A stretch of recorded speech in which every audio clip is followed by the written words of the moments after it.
Hello and welcome. Leadership. The most successful entrepreneurs I know how to lead others and themselves, a skill that can and must be learnt. On today's show, you're going to hear from Dr. Benjamin Ritter on self-leadership, because the first person you need to learn to lead is yourself. I guarantee that investing in self-leadership will help you do better in business and life. For more information on this episode or how to work with me, check out the show notes or visit betterinbusiness.global. You've tuned into Better in Business with Jeannie. As an award-winning strategic bookkeeper and business veteran, I am dedicated to helping entrepreneurs learn, grow, and prosper. This podcast aims to challenge your thinking. If you're not thinking the right way, how can you act the right way? Each episode will dive into key drivers of success, which I also call the rules of the game. Learn the rules, play to win. Let's go. I like to start every episode by reminding you that it is globally recognized that pillar one for the success of any business is up-to-date, accurate bookkeeping. If your books are not right up to date, tune into episode 1, please. You can also get in touch with me if you'd like some help. Dr. Benjamin Ritter is a leadership coach. He's also a values geek, international speaker, podcaster, author, mentor, and as you'll soon learn, standout human. Ben has a doctorate in organizational leadership, an MBA in entrepreneurial management, plus over 10 years of experience, and he's worked with some big name companies like Amazon and Pinterest. Ben is here today to help us understand the why, what, and how of self-leadership, in order to help us all do better in business and life. Welcome, Benjamin. Thank you so much for having me today. It is lovely to have you here. So I'm really excited about what you're going to share today. And I'd love to start by asking you, what is self-leadership? Well, self-leadership is exactly, I think, the word it describes. So it's leading the self. When I first came out with this term and the framework, I actually called it internal leadership, which didn't resonate with people as much and also doesn't really resonate with the concept as much, but does exemplify pretty much the same thing. It's how are you leading yourself in everything? The most important leader is the one that lives inside you. You know, you ultimately make your own decisions. No one chooses or acts for you. I mean, you can even say when you feel something, there's a debate on, do you have a choice of those feelings? But you do have a choice on how you react. So we can ultimately take accountability for everything in our life. And we can also feel empowered to do that. And if we can feel empowered, so we can do anything we really want to do, and we feel accountable, we're responsible for everything that we can create or that happens around us or how we react to that, then a lot of magic can happen. So this is blowing my mind. I can really relate to all of it. And when you started talking about this, the word that came to me was intentional, living our lives intentionally. I prioritize my health over everything else. So my mental, spiritual, and physical health come first, because I feel like if I get that right, I can be my best for my family, for my little boy, and for everyone else. And this, for me, feels like it is linked to that. Now, I know this is going to help us do better in business, but I can already tell that it's going to help us do better in life. And before the show, you and I were chatting about how for small business, the two are so closely linked. So now I'd love to hear from you. I know you've got the 3 C's. I'd love to know about that and exactly, about the 3 C's and how this is going to help us do better in business. When I was coaching clients in the beginning, when I founded Live for Yourself Consulting, I was using the LIVE system, which is a decision-making framework. And I realized that there were certain clients that I was coaching that were more likely able to do that. They were able to create an aligned life. So basically that means their goals, their intentions, their values, and their expectations all led to them leading truthfully with who they are and what they wanted to create in the world. Some clients struggled much more than others, and the clients that had much more of difficulty, lacked clarity. So they didn't really know what they were striving for. They didn't really know the meaning behind it. And they didn't know the things they had to accomplish to actually get to the place that they thought they might want to achieve, right? So there wasn't exact clarity. They also tended to not believe in themselves, and not just in who they were as an individual and a professional or a business owner, but actually in their own skills. So if you believe in yourself, but don't believe that you're capable of, let's say, outreach or cold calling or marketing, or you just tell yourself, I'm just not good at it, then you're also not going to take actions in certain places that you need to be successful. And then they also tended to live in an environment that wasn't serving them. So maybe they wanted to work in the health industry, but they were working for a cigarette company, that kind of stuff. Or they were really trying to create positive relationships, but they were hanging out with people that were abusive or, generally negative, etc. And so I identified these pillars and created the 3 C's of self-leadership and built basically a coaching program around them to help people achieve whatever it is that they want to achieve in their life, to lead themselves. And what are the 3 C's? Clarity, confidence, and control.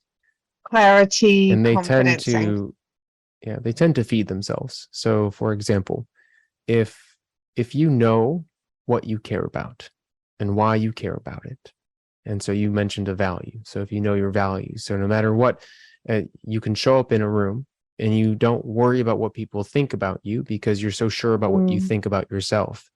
That's how you know if you have clarity.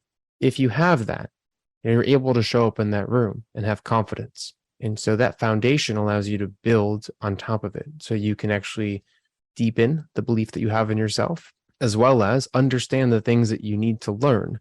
So that in itself will build more confidence. And when you know what you care about, know where you're going, and believe you can get there, you're more likely to take steps towards it. So you're more likely to create an environment around yourself that serves you, because you start noticing the things that don't serve you.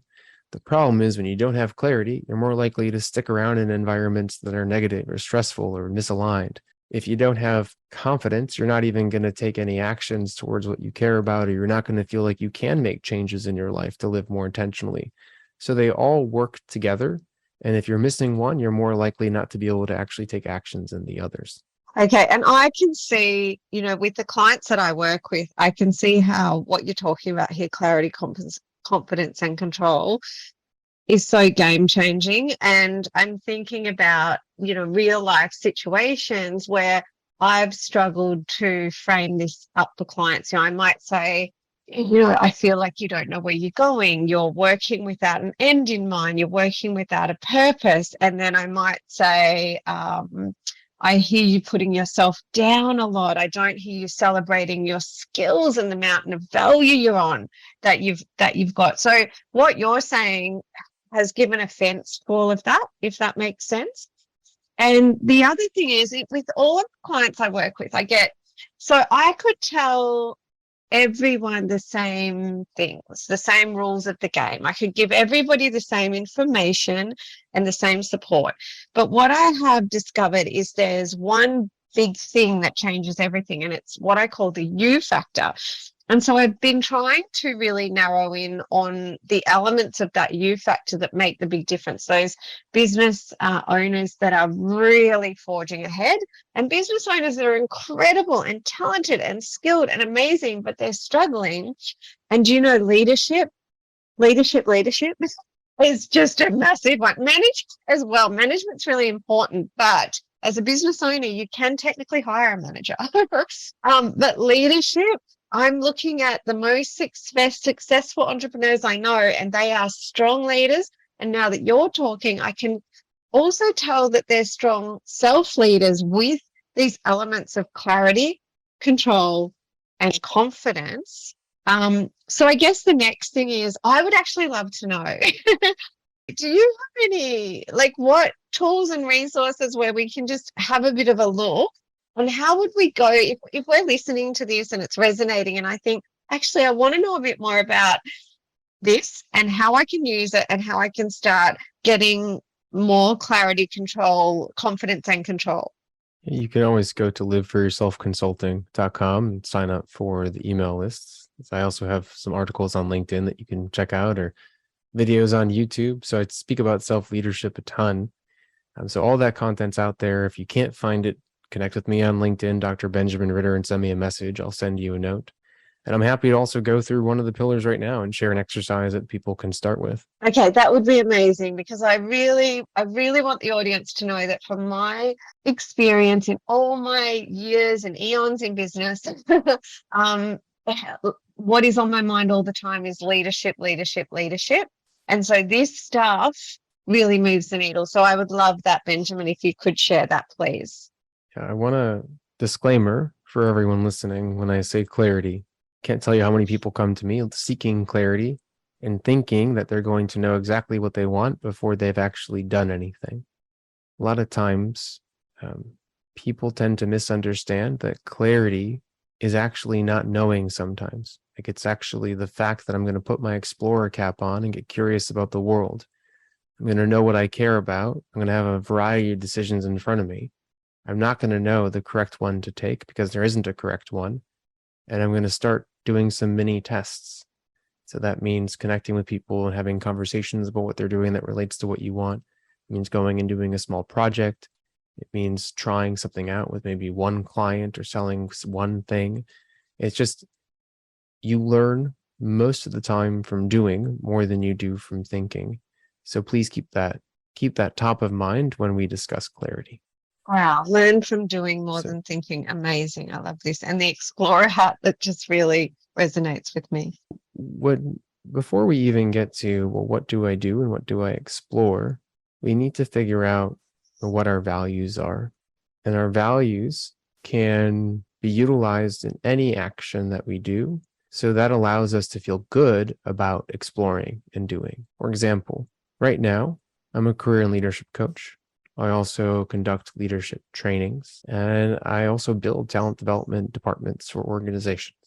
All of those things that I do have the undercurrent of the value of health, mental, physical, spiritual, emotional, with also the value of, right, loving your work, feeling empowered to create the life that you want. I can do anything and apply those values to it. I can work in any industry. So what I'm saying is, knowing your values create a sense of freedom for you. Instead of, am I doing the right thing? It's, am I showing up in the right way? And so that's why our values are so important. And so an exercise that we can do to uncover our values is to explore our memories. So you want to actually explore 5 of your happiest memories in your life. So give yourself some space, write down my 5 happiest memories, and put on a song if you'd like, and just jot down these experiences that you've had.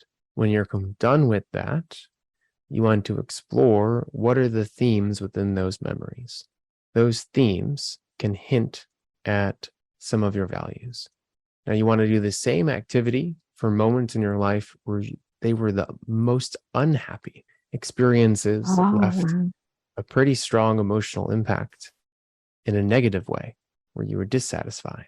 And then you do the same thing. You look for themes. And the opposite of those themes tend to also hint at your values. Because where we feel uncomfortable, where we feel like something is wrong, where we feel frustrated and stressed, tends to be in environments to go against who we truly are as individuals. You then want to, with that reflection, with that awareness now that you've built, try to answer the question, who am I? And you can answer this question in phrases, sentences, but you want to try to actually use 2 to 3 keywords. So this is a long activity, so I'm going to keep going. But then you would take a look at everything that you've written now for the past, I'd say, give yourself 15 minutes just to free write here, and try to distill this down now to actual, instead of sentences, those 2 words or 1 word. And so you should, after that activity, have a list of probably 10 to 20 words or short phrases that have answered the question, who am I? So I'm going to pause because there's a couple more steps. and see if you have any questions. Yeah, so this is I was doing something a little bit like this recently. I journal a lot. I've done it all my life. And just open a book, pen, no idea what's going to come out. Sometimes it's just a shopping list, right? But it's about giving myself that beautiful time and space to do that. And what you're talking about here, I've been doing a bit of also because it's a great way to understand your brand story, to reflect and why the heck why am I here where I'm here? And why does what I get joy from bring me joy? And therefore, what am I going to want to do more of? And how does that connect me to the people I serve? So I just love that for me, there's also this, what you're talking about serves for really the brand story as well. Yeah, you can use this if you're trying to understand your career path, what brings you happiness in your career, what brings you to satisfaction, what you need from a position. You can do this for leaders. What do you need from a leader? You can do this for partners. What do you need from a relationship? And we don't spend enough time in reflection. But so now you have this list of words or short phrases. You then need to prioritize them. So for example, if you could have health, but not openness, would that be okay? If you could have loyalty, right, but not learning, would that be okay? And you go down your list and try to prioritize your top 5 to 10. So now you have a list of 5 to 10 words or short phrases that really are your top values right now. You want to pause, you want to go away, take a couple hours away from it, come back to it maybe the next day, and go through that list again and see if the order still resonates with you. What you then need to do, so this isn't easy, right? This is a long process, is define what these words mean to you. Words and phrases have unique meanings to each individual. And so, for example, health for me is going to be very different than health for you. Health in work is going to be very different than health in my personal life. And so you can also categorize, what does this value mean in my business? What does this value mean in my relationships? What does this value mean in my personal life? What does this value mean for me personally? And again, this is a lot of work, but it's important, because if you don't define them, they're ambiguous and you can't actually live aligned to them. So then when you have this information, you can then do some fun activities. Like you can actually start ranking your day or your relationships or your job or your business to your values. So let's say you have 10 values, and let's say you have 5 values. Let's say you have 10, just to make it simple. Each one of those values would be 1 to 10, 10 being the most aligned, 1 being the least aligned. And when I say aligned, what I mean is you're showing up and you feel completely like you are honoring this value. No matter what you are, this is the perfect place for you. Either it's your business or a relationship. So for example, if I was going to use the value of health, does my current job allow me to honor that completely, whatever that means, for myself personally? So I'd rank it a 10. And so let's say you go down your values list and you rank them and you get a score of 50 out of 100. It's not very good. But let's say you get a 90 out of 100, then you're potentially in the right place. So you can use your values to basically assess, is this a good fit for me? Am I showing up in a way that aligns with who I truly am? And then you can identify problem areas that you need to actually improve. Oh, okay. So if I am ranking a client, I'm a business, right? I'm a coach. So I can go, does this client align with this list of values? And if that client doesn't, let's say that client is under 70 on my list of values, I kick them out. Yeah. So you can also use this to define your target clients, right? Your ideal client. Yeah. You can assess clients, you can assess business opportunities. But more importantly, when you have your list of values, you can start building from there in terms of how you want to show up in the world, or how you need to show up for yourself to actually feel satisfied and fulfilled. This is it's so fascinating, and I wanted to give an example of, I guess, like a real life example of what you're talking about, because I do a lot of this myself on the fly, so to speak. Like I said, leadership is something that I've identified is so critical. And for me, I feel like I had to become a self-leader early. I'm someone with a fair bit of adversity in their life. And I feel like people who've been through a lot of adversity have to step up as leaders, or we end up victims. That's what it feels like anyway. And one, as I mentioned, one of my values is health, right? So a while ago, I run a bookkeeping practice. And if somebody said, what do you do? And you're out in a social function, you're not going to give them a pitch. So I'll usually say, because I'm many things, but I'm a bookkeeper, and they say, do you like that? And I used to say, I love it so much. And they would look at me like, how can you love bookkeeping so much? But what I didn't tell them is how it aligned with my values. So what had happened is I scaled my practice in the first 5 years so that I only had to work a few hours a week if I wanted. Like, I could choose my adventure. And it meant I was able to put my health first and my little boy first and all these things first. So it wasn't that I loved the bookkeeping. It was that I loved the way my job and my business had aligned with what I really wanted out of life, And in another way, I've got a business buddy who is at that point in her business where she wants to hit reverse. Now, she's doing something that she loves, but it's not aligning with her values and what she really wants. So even though she's doing a job she loves, she's ended up not being able to get time with her kids and her health and all these things.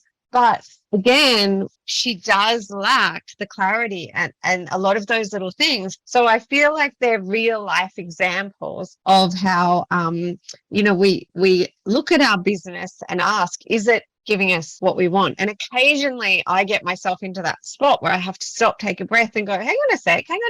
I'm not getting enough time with my son. I'm not getting enough time for my health. The pulse is weak here. There is a problem and I need to fix it, because business is about giving us what we want. We don't go into business to work and work and work and work, I hope.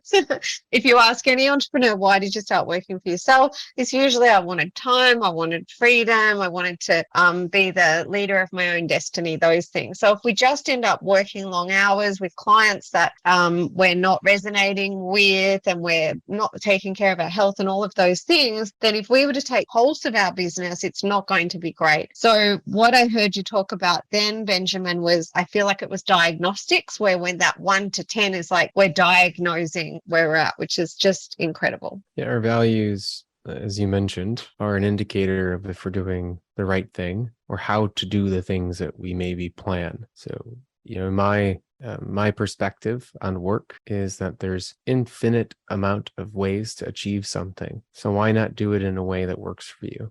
And a lot of business owners will tend to choose ways that they think they have to do something. For example, the only way to get clients is to have a TikTok account, or to have a YouTube channel, or to have an Instagram account, use social media. When I'm working with a client right now who has a very different value set, especially around branding and publicity. And also his work really is focused on being discreet. And it would make sense then that he wouldn't use social media platforms to build his business. And so identifying those differences in between what you think you have to do and how you really should be serving yourself and serving your business is really crucial and important, and your values can hint at that. Yeah, and something else I heard that was relevant to that. So that makes so much sense, and I've been struggling a bit with that lately too. We can have a tendency to look at what somebody else is doing and think, well, that's how you do it, so that's how I better do it. And then we have this, well, wait a sec, that doesn't sit well with me, that doesn't match up with my values. And social media is a great example. I love socials I'm a Latin dancer, I love it for that, I love keeping in touch with people, but I don't like being a slave to social media. So I get that, it's a great example. And another thing I heard was, let's say you are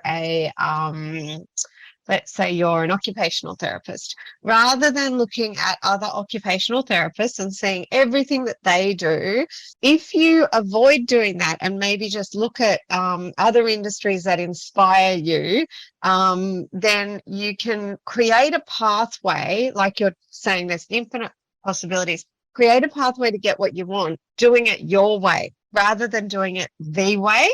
And I know I've done that in a new business that I'm launching. I'm very much avoiding looking at any of my competitors. I've been doing this 13 years. I know what I'm doing, and I want to do it my way. And one of my marketing team suggested I needed to do things the way, which a lot of was social media. And I said, no, I don't want to do that. And I actually know that I don't have to do that. I can choose to do it a different way. I can choose to connect with my audience, for example, via a responsive email list. I can choose to give them something amazing where they'll want to tune into me that way. I can choose to go slow and steady wins the race and not aim to be the biggest with the biggest list, but aim for what I'm aiming for. You know what I mean?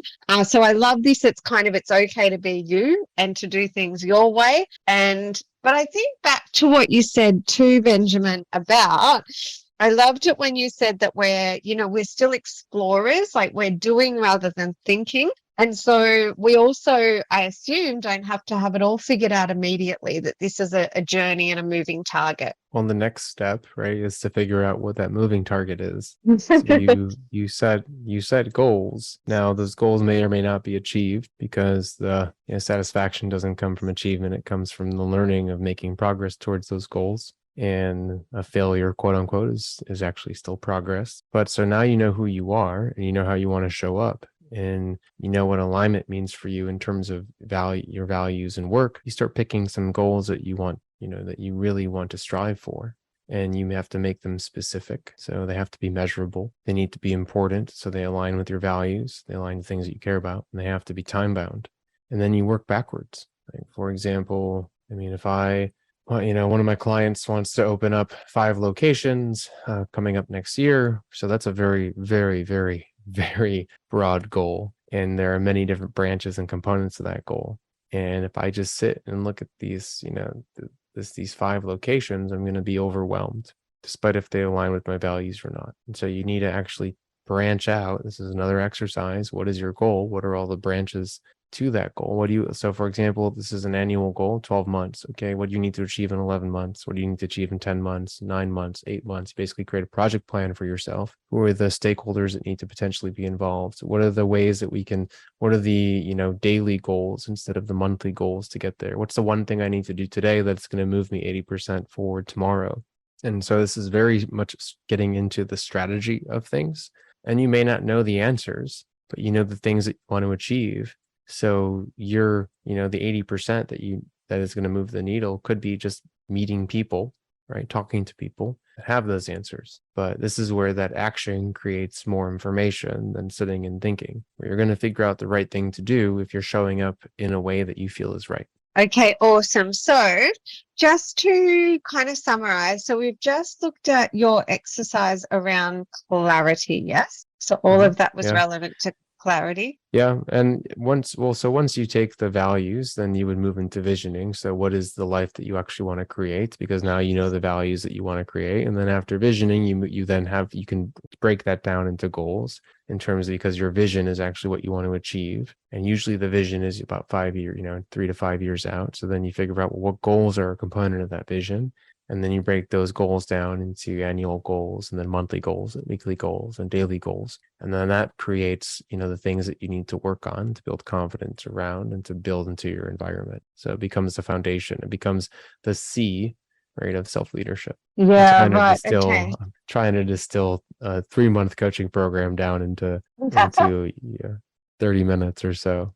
Yeah, and it sounds like a lot of this sets you up with some just really great planning. Is that correct? Yes. So the reason why people tend to feel stuck is because they don't feel that the things that they want are possible. And so when you figure out what you want, you then create a plan, even if it's right or wrong, it doesn't matter, but it allows you to think that what you want is achievable. And that allows you to feel unstuck and like you're making progress. And that progress builds confidence, right? It builds momentum. And then we can start achieving what we want to achieve in our life. Yeah. I mean, I'm such a big one for planning, and all different planning. Whenever I feel a bit stuck or confused, I take a break. I've got a big 10-meter whiteboard and I just, I stop and I think, what am I doing? Let's go back to what is my plan today? How does that relate to my long-term plan? And the big results we get with clients too is when even if, like you say, even if it's a simple plan, if we're clear on the end goal and we're all on the same track and we've all got the same thing in mind, then it's so much then we get there, we get to the end result. You know, we've seen clients go from 0 profit to 80,000 a month. But the key to that was really, okay, so what are we working for? What's the plan to get there? And keeping everyone on track. So we just all kept on with those habits that we were forming to get to the end goal, rather than everybody being on having a different plan. And I have a special needs child. And we are with special needs child, the kids, they often struggle to understand that everybody has a different plan in their head. And even when you're working with teams, it can be the same. You know, a leader can think, well, surely everybody knows the plan, but they might all have a bit of a different plan. So clarity around planning, I'm all about that. I just want to say, you brought up leadership a couple of times, and this is something that leaders need to do for their direct reports. So it comes to, what is your vision? You express that. Do they understand that? How have you really confirmed that they understand that? Their teach back. Do they know what they care about? Do they know what they're working towards? And when I say they, I mean your direct reports. Do they understand the values of the organization, the vision of the organization? Do they feel confident in it? Do they feel confident in themselves? Do they feel confident in you? Do they have and then do they have control? Do they have the resources they need to show up and do their job successfully? How is their health? You know, what are their stressors? And all this comes from conversations with them. And so you basically create an environment that helps them lead themselves. That's what true leadership is. And, you know, leadership, self-leadership, clarity, confidence, control, these things don't fall ass first out of the sky, right? They take effort. And so I just want to encourage, because sometimes business owners can think, but isn't it more important I get on with making revenue? Well, I can tell you, I see revenue every day, and it doesn't pop out the bottom as profit. And I also see that cash and profit doesn't equal prosperity. Prosperity is time-rich, freedom, aligning with your values, yeah? And we're working for prosperity once the cash and profit is there, which is like oxygen for a business. What we really, really, really, really want is prosperity, and that's what this is all about. But these things do not just fall out of the sky. You need to work for them.